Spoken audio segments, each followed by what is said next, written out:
கோபுர தரிசனம் கோடி புண்ணியம் என்று சொல்லப்படுவது ஏன்? தரிசித்து புண்ணியம் தேட வேண்டும் என்பதே இந்த சொற்றொடருக்கான பொருள். தீட்டினால் ஆலயத்திற்குள் வர இயலாதோர், பணிச்சுமையின் காரணமாக உண்டாகும் நேரமின்மையால் அவதிப்படுவோர், பேருந்து மற்றும் இதர வாகனங்களில் பயணிப்போர் உள்பட கோடானுகோடி ஆன்மீக அன்பர்கள் அனைவரும் தரிசிப்பதற்கு ஏதுவாக அமைக்கப்பட்டதே ராஜகோபுரங்கள். ஊரின் எல்லைக்குள் நுழையும் போதே அந்த ஊரில் அமையப்பெற்ற ஆலயத்தின் கோபுரம் நம் கண்ணில் படும்போது நம்மையும் அறியாமல் நமக்குள் ஒருவித பக்தி உணர்வு தோன்றுகிறது. கைகள் தானாக கன்னத்தில் போட்டுக்கொள்கிறது. அந்த ஆலயத்தினுள் உறைந்திருக்கும் இறை சக்தியே கோபுரத்திலும் எதிரொலிக்கிறது.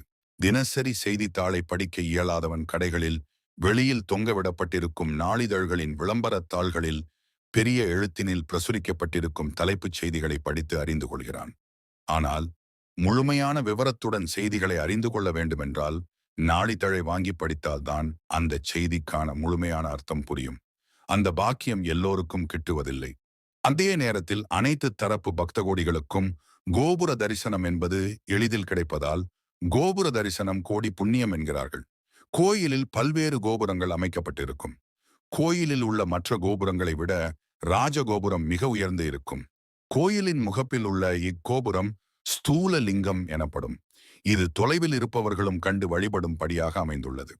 இந்த வகை ராஜகோபுரங்கள் 3, 5, 7, 9, 11 என்னும் எண்ணிக்கையில் அமைந்த நிலைகள் உடையதாக அமையும்.